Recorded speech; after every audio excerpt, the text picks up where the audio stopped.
सभी सनातनियों को सादर नमस्ते। और नव सृष्टि संवत 1,96,8,53,122वें वर्ष की हार्दिक शुभकामनाएं, मंगल कामनाएं परमपिता परमेश्वर आप सभी के घर परिवार को सुख शांति और धन ऐश्वर्य प्रदान करें। तो मित्रों, आज फिर से एक नई कहानी के साथ आपके साथ आपका मित्र नरेंद्र। तो कहानी है एक जंगल की। बहुत बड़ा जंगल है और जंगल का राजा हमेशा शेर होता है। तो एक शेर के 3 बच्चे होते हैं, मतलब शेरनी के। तो शेरनी के 3 बच्चे होते हैं। तो उनको लेते हुए, छोटे छोटे बच्चे हैं और उनको लेते हुए चल रही है।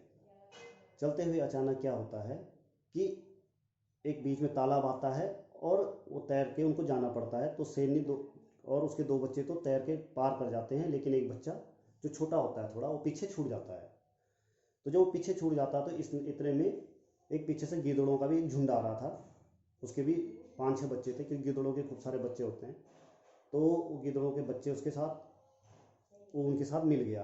अब जब वो मिल गया तो अब गीदड़ को नहीं पता कि ये किसका बच्चा है। मतलब गीदड़ों को, जो छोटे बच्चे थे उनको भी नहीं पता ये कौन है, मतलब क्योंकि बच्चे हैं वो सारे आपस में मिल जाते हैं।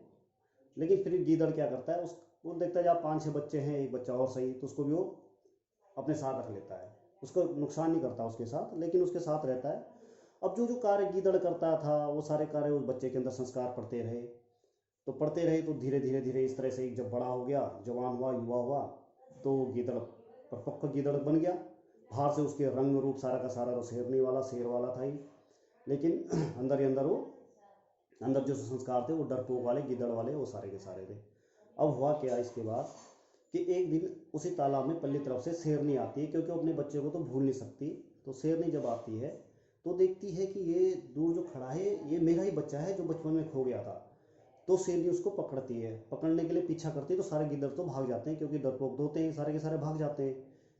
तो वो भी भागता है, क्योंकि वो भी गिद्दड़ ही बन चुका है। तो भागता है तो उसको, लेकिन उसको उसकी माँ पकड़ लेती है और उसे बोलती है कि बेटा तू शेर है, तू मेरा बेटा है, तू शेर है।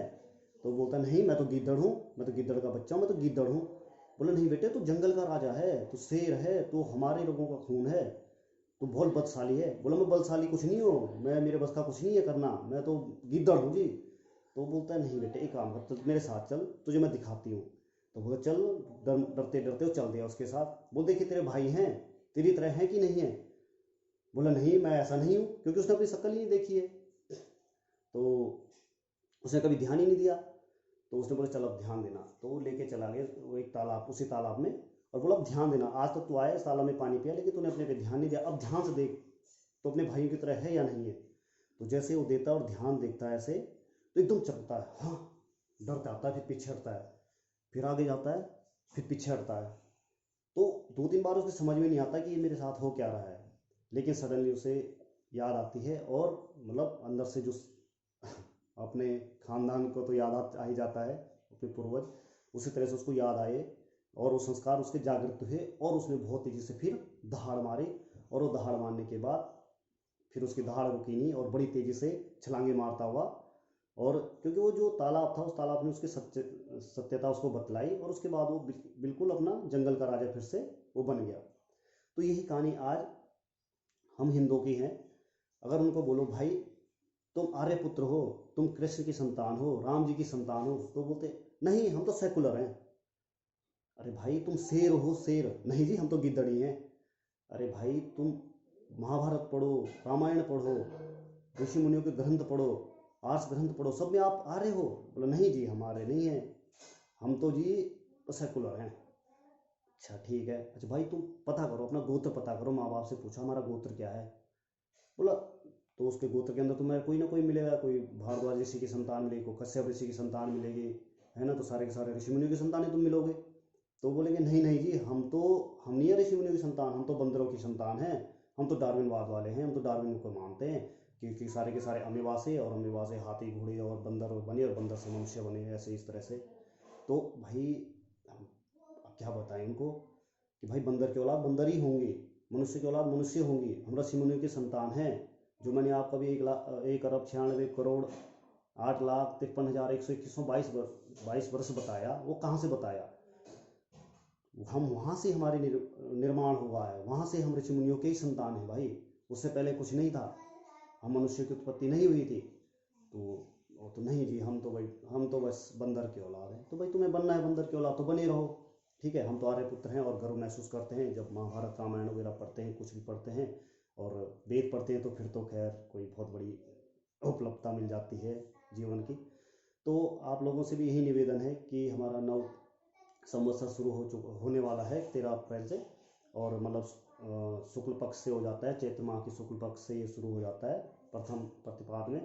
तो आप लोग भी इसको बड़े हर्षोल्लास से मनाइए और ये वीडियो सबको शेयर करें, ताकि हमें भी अपनी संस्कृति का पता चले कि हमारा नव वर्ष अब शुरू होता है। विक्रम संवत 2078 शुरू हो जाएगा और सृष्टि संवत मैंने आपको बता दिया 1,96,53,121 वर्ष पूरे हो जाएंगे और 122वां वर्ष शुरू हो जाएगा।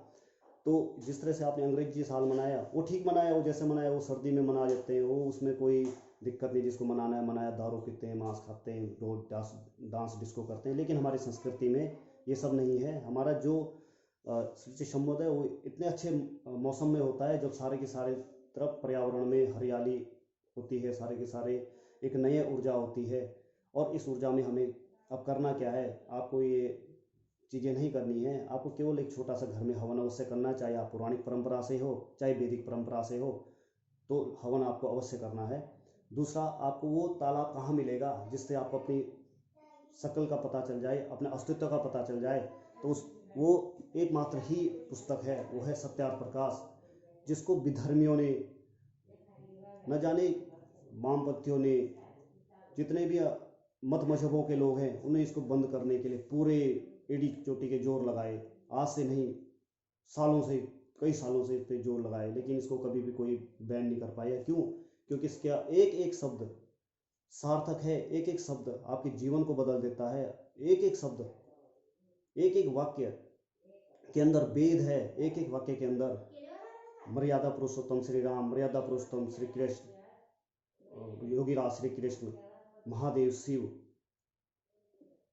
ऋषि ब्रह्मा, विष्णु, सारे ऋषियों के ज्ञान इसके अंदर भरे पड़े हैं।